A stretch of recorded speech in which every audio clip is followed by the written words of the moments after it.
En la tarde de ayer, el Instituto de Enseñanza Secundaria Meléndez Valdés acogió la celebración de las cuartas jornadas de historia José Antonio Soler Díaz Cacho, que en este año 2014 versaron sobre genealogía y heráldica, apellidos y escudos.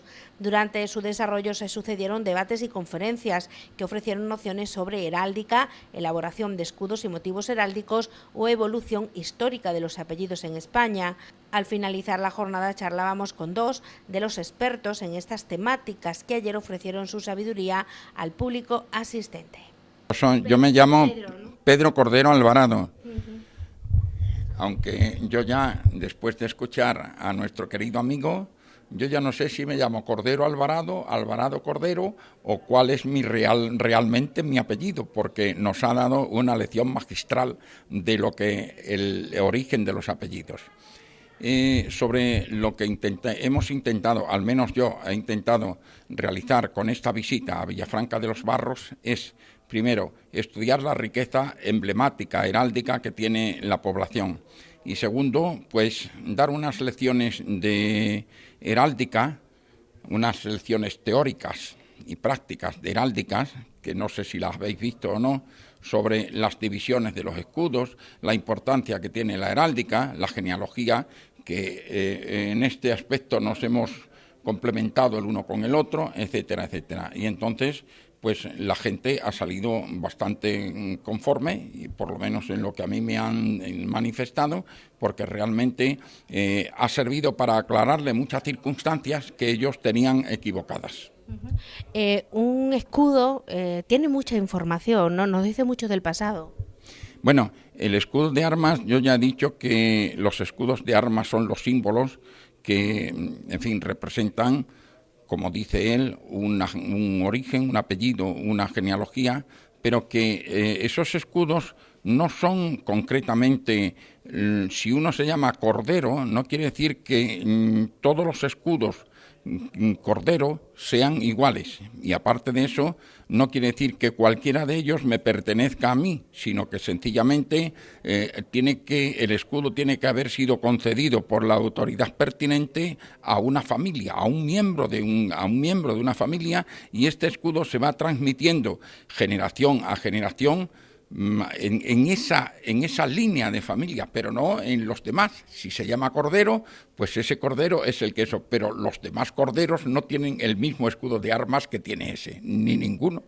Es más, cada uno puede confeccionar su escudo de armas y tener su escudo de armas, porque tener escudo de armas no significa nobleza, porque daros cuenta que en la Edad Media, por ejemplo, pues las tabernas tenían sus escudos de armas específicos.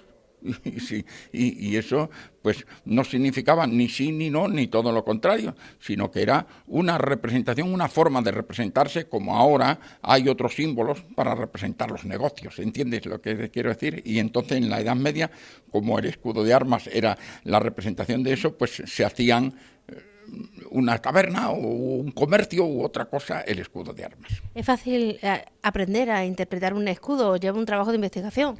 Bueno, hay que hacer una serie de estudios heráldicos. Ya esto es lo que yo he realizado aquí hoy. En la práctica hemos estudiado sobre el panel unas fotografías con las particiones, los colores, los símbolos, etcétera, etcétera, de los escudos de armas. Y la gente pues ha entendido muchas cosas que antes las tenía equivocadas. Pues muchísimas gracias. A usted, señora. Y además, Villafranca realmente es un pueblo acogedor. Yo no lo conocía, pero realmente se me ha metido en el corazón y espero realizar un estudio sobre los escudos y los monumentos de Villafranca. Buenas tardes. Yo soy Ángel Bernal, soy catedrático de Historia, profesor en el Instituto de Ribera del Fresno, y bueno, pues me han invitado los compañeros del departamento de aquí a hablar sobre un tema que para mí es muy querido, que es el origen de los apellidos, que es un tema bastante apasionante y bastante interesante, supongo que para mucha gente, porque todo el mundo tenemos apellidos, y yo lo que he tratado de hacer aquí es poner un poco a reflexionar a la gente sobre esa cuestión, porque seguramente que alguna vez nos habremos preguntado sobre nuestro propio apellido, qué significará y de dónde vendrá y por qué me llamo yo así y no me llamo de otra manera, etcétera. Y esto es lo que he tratado de hacer a lo largo de mi intervención, aparte, por ejemplo, de explicar que en España llevamos dos apellidos porque la mujer, a lo largo de la historia de los últimos siglos, siempre tuvo su apellido independientemente del marido, y cuando se produjo una unión carnal, pues los hijos llevaban el nombre del hombre, del marido, y el nombre de la mujer. Cosa que, por ejemplo, en Europa el marido tira de la esposa y le presta su apellido, y como no hay nada más que un apellido, las personas tienen un solo apellido. Cuando vamos al extranjero y tenemos que rellenar una ficha, pues muchas veces aparece apellido y dices, no, si yo tengo dos, pero con uno solo basta, porque está pensado para otras gentes. Y respecto a la pregunta que me hacía, ¿era cuál? Sí, que si todos los apellidos que son el mismo apellido, por ejemplo Cordero, como nos decía antes su compañero, tienen el mismo origen, ¿o no? Bueno, no necesariamente, no. Entre las familias nobles, la verdad es que cuando estamos hablando de familias nobles, es que nos estamos remontando a que el origen del apellido en España procede de la Edad Media, y yo estoy hablando de aquella época. Entonces, claro, plantearlo eso hasta aquí, hay todo un recorrido de muchos siglos para explicar la evolución del apellido. Entre las familias nobles había un elenco muy reducido de apellidos, pero entre las familias plebeyas, entre la gente humilde, pues empezó a haber muchísimos apellidos, porque, como he explicado, esos apellidos inicialmente no eran apellidos, eran apodos. A la gente se le reconocía por su nombre de pila, pero como los nombres de pila eran escasos y había mucha gente que se llamaba igual, surgió la necesidad de identificar a los individuos en función de algo más, y ese algo más era el apodo. Así que una persona que se apellide Bajo era porque en algún momento determinado alguien era Bajo y le pusieron Pedro Bajo, sin más. Entonces, por ejemplo, los corderos, he comentado aquí que nombres de animales fueron nombres que adoptaron los judíos convertidos al cristianismo por la fuerza, y que tuvieron que cristianizar su nombre y se empezaron a llamar como animales. Una de las fuentes de apellidos fueron los animales. Entonces, pues pudo haber un cordero aquí, otro allí, otro en el otro lado, que no tuvieran ninguna relación entre sí, sino que se ponían el nombre que querían, que es otra de las cosas. El apellido no ha funcionado siempre igual. Hasta el código de registro civil, o sea, la ley de registro civil de finales del siglo XIX, la gente elegía libremente su apellido.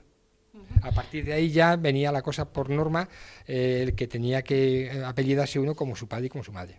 Imagino que existirán estudios concretos de ciudades concretas en las que en los que se puede estudiar la historia a través de los apellidos de sus ciudadanos, no sé.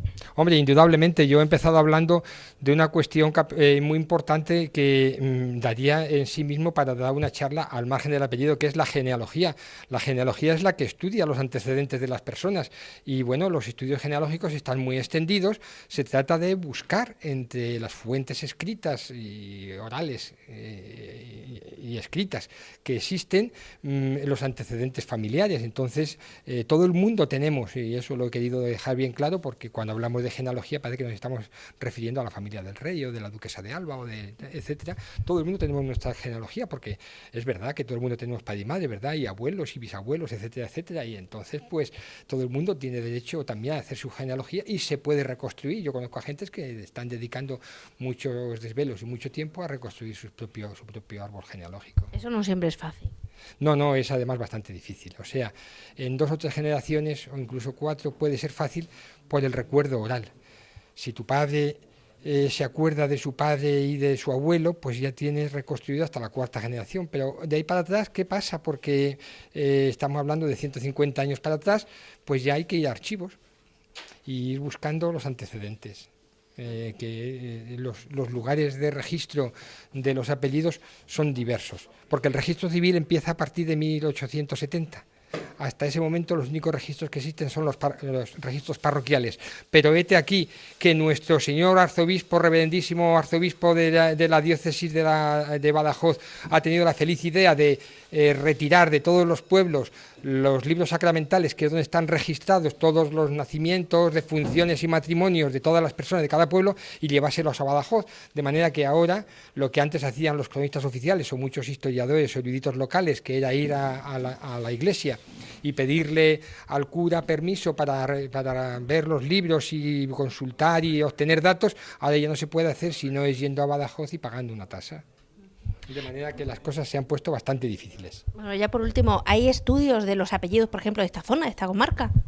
Ah, sí, hay un estudio fantástico donde se estudian los Jaraquemada, los Vargas Zúñiga, los Sánchez Arjona.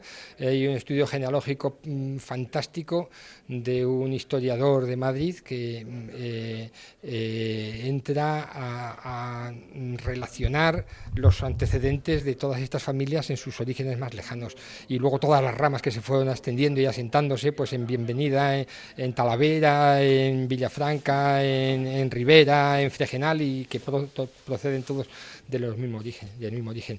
Ese estudio que yo conozca en concreto, habrá otros, claro. Muchísimas gracias. De nada, a ustedes.